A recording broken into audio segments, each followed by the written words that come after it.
کہ دیکھو آج دنیا میں ہر ایک کے حقوق کی آواز اٹھائی جا رہی ہے، گھروں میں بھی، یونیورسٹیوں میں بھی، اسکولوں میں بھی، اداروں میں بھی، یونائٹڈ نیشن کی طرف سے بھی آواز اٹھائی جاتی ہے، انسانی حقوق، انسانی حقوق، ہیومن رائٹس، ویمن رائٹس، فلانے کے رائٹس، بلی کے رائٹس، کتوں کے رائٹس، پرندوں کے رائٹس ہیں نا سب کے۔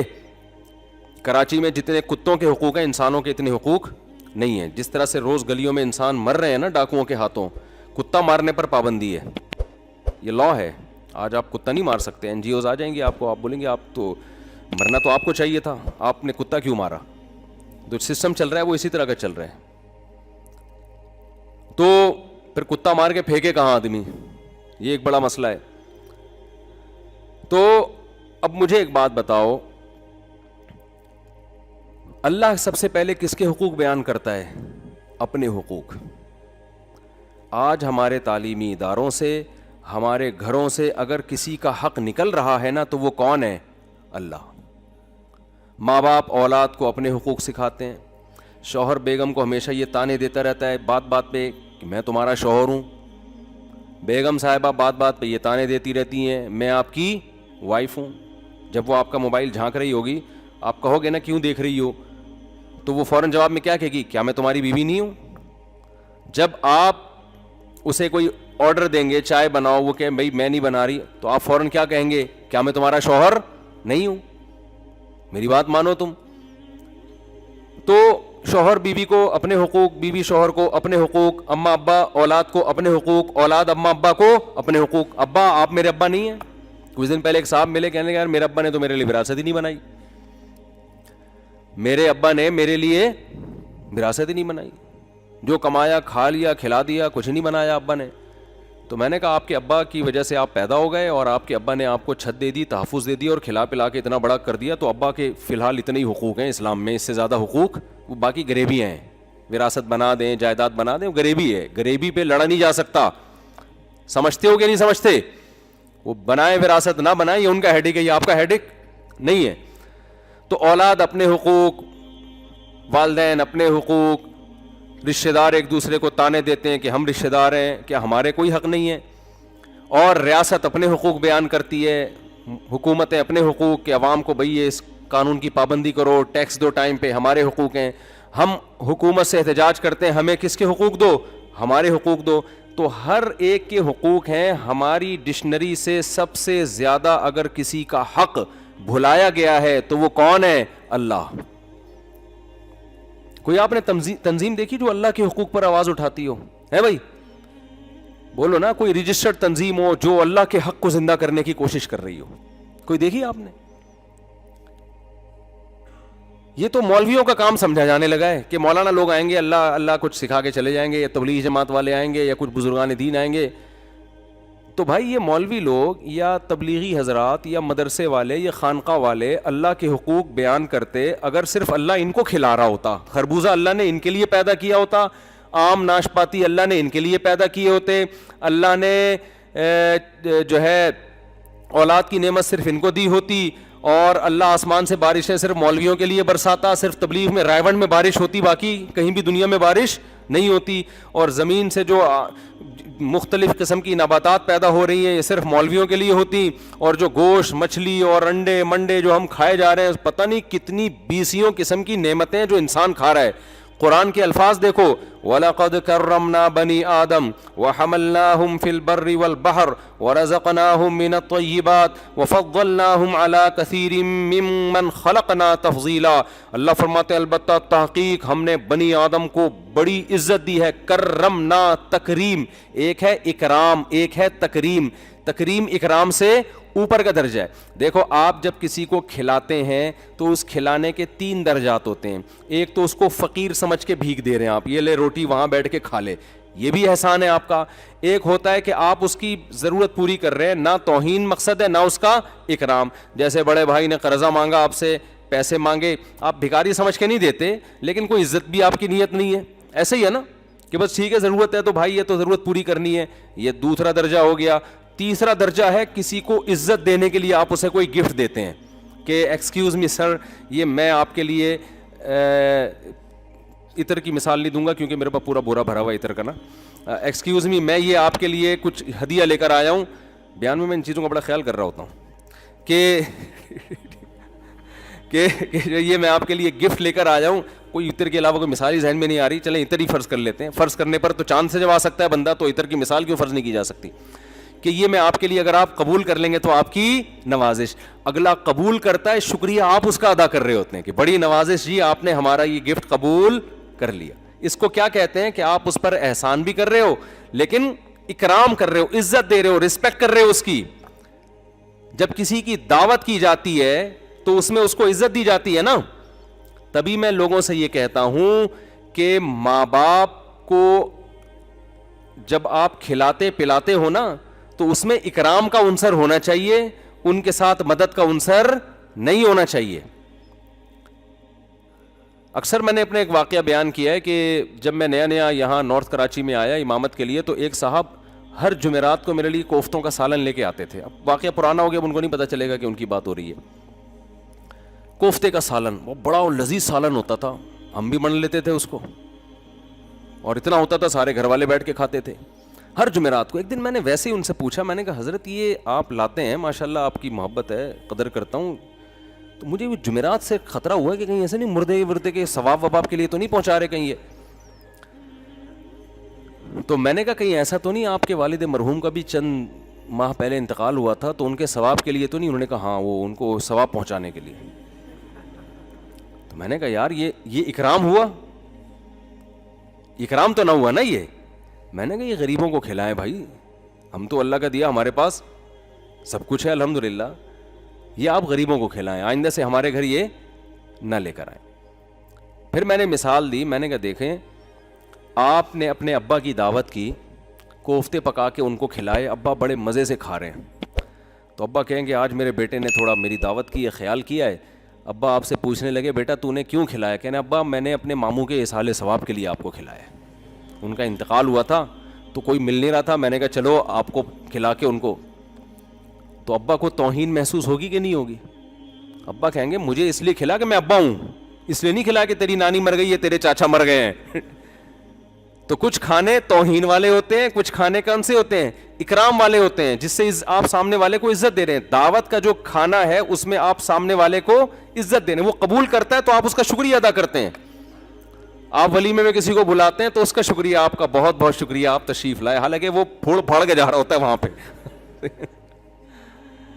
بیڑا غرق کر کے جا رہا ہوتا ہے, لیکن الٹا آپ اس کا شکریہ ادا کر رہے ہیں.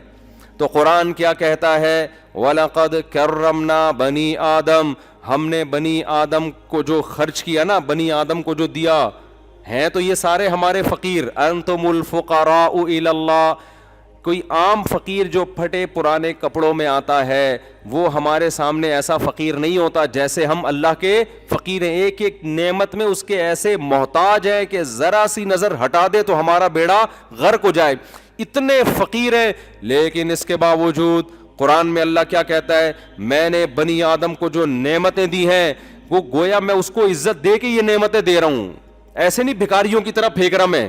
وَلَقَدْ كَرَّمْنَا, لقد لام تاکید کے لیے, قد تاکید کے لیے, البتہ تحقیق ضرور بالضرور, اکرمنا نہیں کرمنا. تکریم اور اکرام میں فرق علماء سمجھتے ہیں. بہت رسپیکٹ دی ہے ہم نے انسان کو, بڑی عزت دی ہے ہم نے انسان کو. وَحَمَلْنَاهُمْ فِي الْبَرِّ وَالْبَحْرِ, اے اللہ کیسے تو نے ہمیں عزت دے دی, کیا کیا ہے بھائی؟ اللہ کہتے ہیں تم واحد مخلوق ہو جس کو میں نے سمندر پہ بھی سوار کیا, جس کو میں نے خشکی پہ بھی سوار کیا. سمندر بھی تمہارے تابع بنا دیا اور خشکی بھی تمہارے تابع, پوری روئے زمین کو مسخر کر دیا تمہارے لیے. وَرَزَقْنَاهُم مِّنَ الطَّيِّبَاتِ, اور ہم نے جو تمہارا رزق متعین کیا وہ پاکیزہ چیزیں ہیں, پاکیزہ. جانور چھیچڑے کھا رہے ہوتے ہیں, مردار کھا رہے ہوتے ہیں, اور ایک ہی قسم کی غذا ساری زندگی کھاتے رہتے ہیں. انسان کی خوراک کتنی زبردست, چھلکا جانوروں کو کھلاتا ہے, اندر کا جو مغز ہے گودا ہے وہ خود کھاتا ہے بیٹھ کے. تبھی ہمارے حضرت کہتے تھے سیب کا چھلکا اتار کے کھایا کرو. ایک ڈاکٹر نے کہا, چھلکے حضرت نے اتارے سیب کے, تو ڈاکٹر نے کہا اصل وٹامن تو اس میں ہے. حضرت فرمایا یہ آپ کے لیے, یہ وٹامن کون کھائے گا یہ آپ کھائیں, ہم سیب کھائیں گے اندر کا. تو بادام کا اوپر کا چھلکا ہم نکال کے بکریوں کو کھلا دیں گے اور اندر کا مغز ہم کھائیں گے. کیلے کا چھلکا کون کھائے گا؟ بکری, جس میں ذائقہ نہیں ہے. اندر کا مغز کون کھائے گا؟ ہم کھائیں گے. کینو کے چھلکا اتار کے ہم بکریوں کو کھلائیں گے اور اندر کا جو رس بھرا, جو اس کا ایک ذائقے والا عنصر ہے, وہ کون کھائے گا؟ وہ ہم کھائیں گے. تو اللہ کہتے ہیں میں نے اس کو بڑی عزت دی, طیبات, پاکیزہ چیزیں. پھر ویرائٹیز کتنی دی ہیں, من الطیبات کا مطلب بہت ساری قسموں کی روزی دی ہم نے اس کو. شیر ساری زندگی گوشت ہی کھاتا رہتا ہے, وہ کچا گوشت. بکریاں ساری زندگی گھاس اور کچھ پتے وتے کھلا دیں بس. انسان گوشت بھی کھاتا ہے اور سبزیاں بھی کھاتا ہے. کیا خیال ہے بھائی؟ ایسا ہی ہے نا, دونوں اس کے جزو بدن بنتی ہیں. اور پھر سبزیوں کی کتنی قسمیں, لوبیا, دالیں, پالک اور میتھی. اور وہ تو آپ کسی بیرے کے پاس جائیں نا, کیا ہے, ہوٹل میں جائیں نا, تو کیسی گردان پڑنا شروع کرتا ہے نا, کیسی گردان پڑنا, یہ بھی ہے, یہ بھی ہے, یہ بھی ہے, یہ بھی ہے, یہ بھی ہے, یہ بھی ہے. آدمی کہتا ہے یار کنفیوز ہو گیا, دوبارہ سے بتا بھائی کیا ہے. تو بیچ میں سے کسی چیز کو پکڑنے کی کوشش کرتا ہے, یار یہاں کے یہ لے آ جا کے. مینیو میں دیکھیں نا کتنی چیزیں لکھی ہوئی ہوتی ہیں. چائنیز کھانے الگ ہیں, جیپنیز الگ ہیں, امریکن الگ ہیں, انڈین الگ ہیں, ترکی الگ ہیں, ہر ایک کا اپنا ٹیسٹ. پھر گوشت کی کتنی قسمیں, پھر ان قسموں کو انسان پکاتا, کباب الگ, کوفتے کا ذائقہ الگ, چبلی کباب الگ, کباب کی 20 قسمیں. شیر بیچارہ وہ 1000 سال پہلے سے جو کھا رہا تھا وہی آج بھی وہی کھا رہا ہے.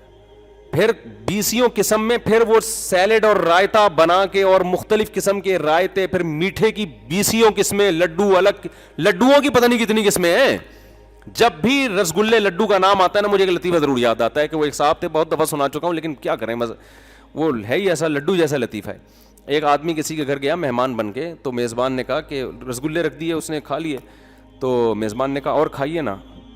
تو مہمان کہتے نہیں میں پہلے ہی 2 کھا چکا ہوں. کہتے خیر کھائے تو آپ نے 6 ہیں, لیکن یہ تو بات نہ کریں نا آپ.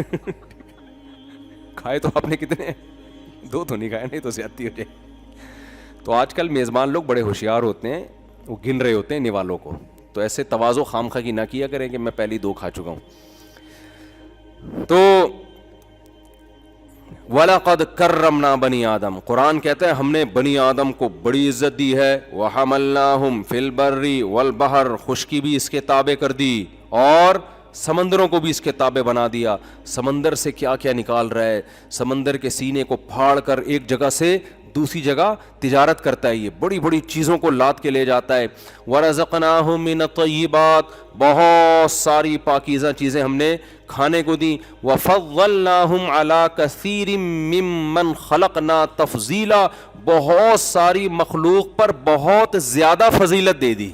مخلوق بھی بہت ساری جس پہ فضیلت دی, اور فضیلت بھی بہت ساری فضیلت دی ہے, تھوڑی فضیلت نہیں دی ہے.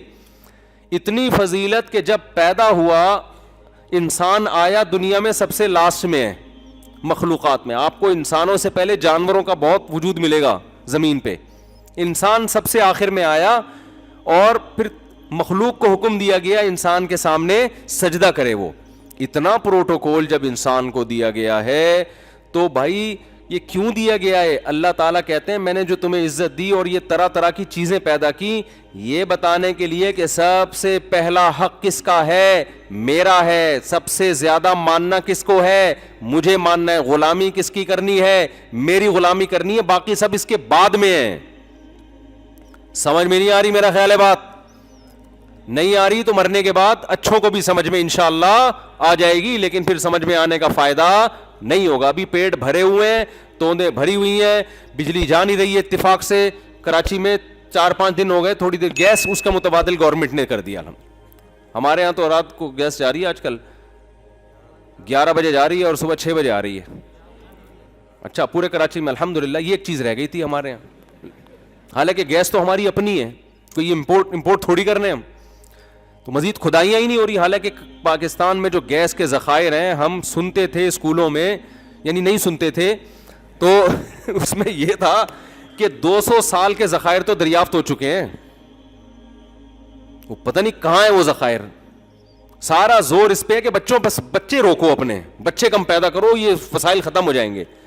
جتنا پیسہ بچوں کی گروتھ ریشو کو روکنے پر ہو رہا ہے نا, اتنا پیسہ کھدائی پہ ہو جاتا ہے نا, پتہ نہیں پیٹرول کے کتنے کنویں اور دریافت ہو جاتے. نہیں آ رہی میرا غالب بات سمجھ میں؟ سارا زور اس پہ لگا دیا کہ روکو, اکیلا کھڑا ہوں میں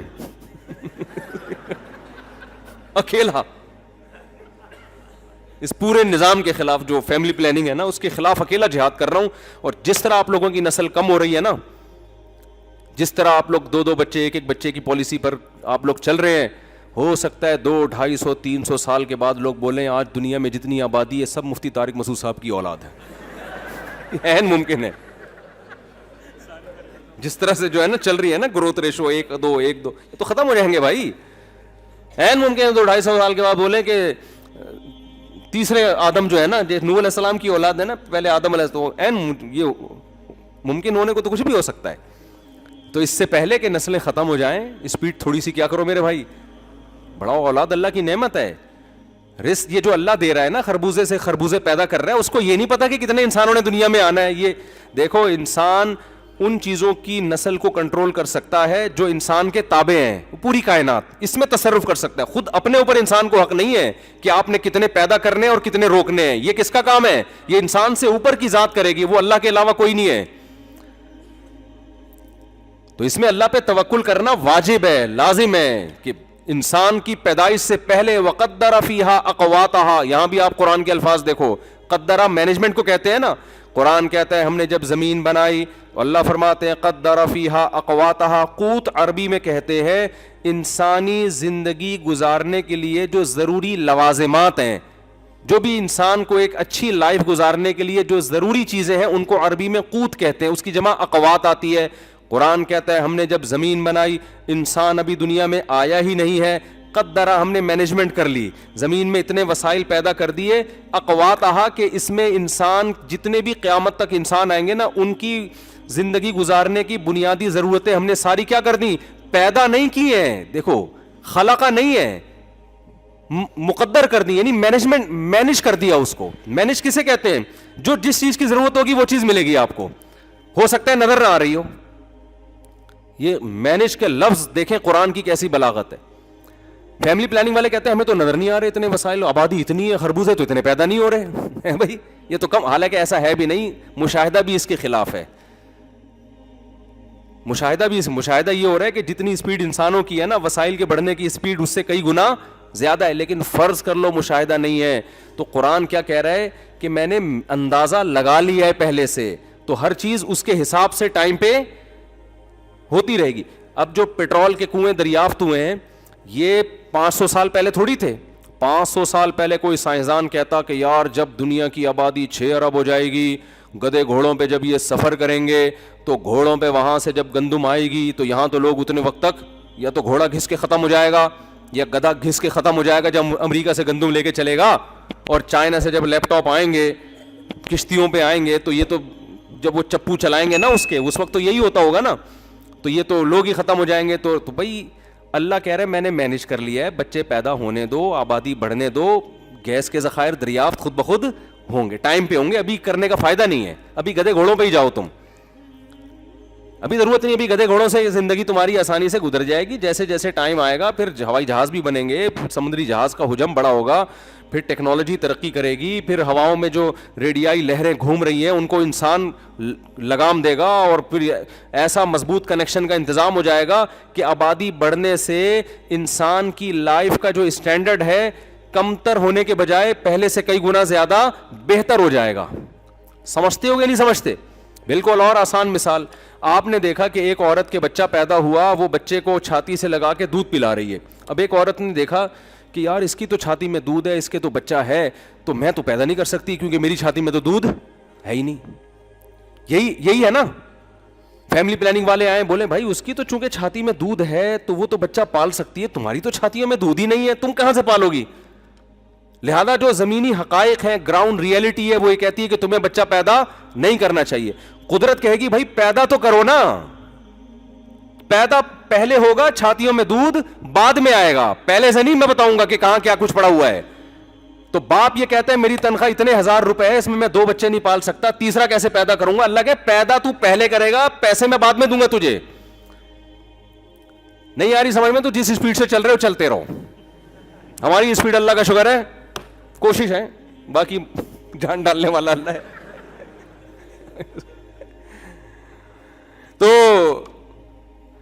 تو میں یس کر رہا تھا, اللہ تعالیٰ فرماتے ہیں وَلَقَدْ كَرَّمْنَا بَنِي آدم, ہم نے بنی آدم کو عزت دی. تو اللہ میاں نے سب کچھ کس نے کیا ہے میرے بھائی؟ اللہ نے کیا ہے. تو اللہ کہتا ہے جب ماں باپ کی نعمت میں نے دی, انسانوں کو میں نے بنایا, سوچنے کے لیے دماغ جس سے تم سائنسی ایجادات کر رہے ہو, یہ کھوپڑی میں نے دی تمہیں, یہ آنکھیں میں نے دی جس سے تم دیکھو سورس آف نالج جس سے سائنس ترقی کرتی ہے, وہ سورس آف نالج کیا ہے؟ وہ حواس خمسہ ہے نا. آنکھ سے دیکھتے ہیں, کان سے سنتے ہیں, زبان سے بولتے ہیں, ناک سے سونگھتے ہیں, کسی چیز کو, اسی سے تو سائنس ترقی کی نا. او بھائی وہ نیوٹن جو لیٹا ہوا تھا نا, تو اوپر سے سیب آ کے گرا نا. اگر خدا نخواستہ نیوٹن اندھا بہرا ہوتا تو گریوٹی دریافت کرتا, وہ اس کو سیب کا پتہ ہی نہیں چلتا کہ یہ سیب ہے کہ کیا ہے, یہ گرا بھی ہے کہ نہیں گرا. تو حواس خمسہ جو قدرت نے اس کو دیے تھے, تو سیب جب اس کے اوپر آ کے گرا ہے تو چونکہ وہ نیوٹن تھا, اس نے اسکول میں پڑھا ہوا تھا. اگر وہ ہمارے گورنمنٹ کے کسی اسکول میں ہوتا تو وہ کہتا کہ میں اتنا نالائق, میں نے نہیں پڑھا پھر بھی قدرت مجھے سیب کھلا رہی ہے, تو یہ اس کی ہم نتیجہ خاص کرتے نا کہ اس کا مطلب یہ ہے کہ ترقی کے لیے پڑھنے کی بالکل بھی ضرورت نہیں ہے, بغیر ترقی کے بھی انسان کو سیب ملتے ہیں. تو وہ چونکہ پڑھا ہوا تھا تو اس نے سوچا کہ یار یہ اوپر سے نیچے کیوں آیا, نیچے سے اوپر کیوں نہیں گیا, یہ سائڈوں پہ کیوں نہیں گیا. تو گریوٹی کا اس نے وہ لا دریافت کیا کہ بھائی جو بھی چیز میں بھی کثافت ہوتی ہے, جو وہ تو سائنسدان ہی بتائیں گے آپ کو, پوری ورڈنگ تو میں نے پڑھی نہیں ہے, تو جتنی پڑھی تھی اتنی یاد ہے. تو وہ جتنا اس کا حجم ہوگا اسی حساب سے اس میں کشش زیادہ ہوگی. تبھی کہتے ہیں چاند پہ جا کے آپ کا وزن 10 گنا کم ہو جاتا ہے, کیونکہ وہ چھوٹا ہے نا چاند. تو اب کیا ہے کہ یہ جو ساری کھوپڑی اس نے استعمال کی ہے, یہ کھوپڑی دی کس نے, آنکھیں دی کس نے, کان کس نے دیے؟ بولو نا, اللہ نے.